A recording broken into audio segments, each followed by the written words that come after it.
प्रचाराच्या रणधुमाळीशिवाय बारामतीची निवडणूक होईल अशी माहिती आता राऊतांनी दिली आहे। बारामतीचा मतदार शांतपणे आपली भूमिका व्यक्त करेल असं राऊत म्हणतायत। तर बारामती पोटनिवडणुकीवरून ठाकरेंच्या सेनेत दोन गट पडलेत असं बन म्हणतायत।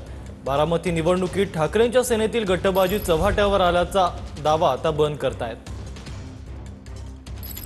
बारामतीची निवडणूक ही कोणत्याही प्रचाराच्या रणधुमाळीशिवाय चालेल।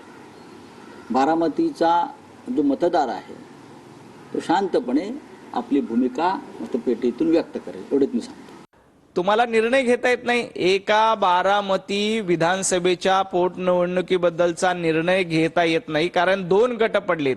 एका बाजूला संजय राऊतांचा गट आहे जो काँग्रेसला पाठिंबा द्यायला इच्छुक आहे, दुसऱ्या बाजूला उद्धवजी ठाकरे यांचा गट आहे जो सुनेत्राताई पवारांना पाठिंबा देऊ इच्छितोय।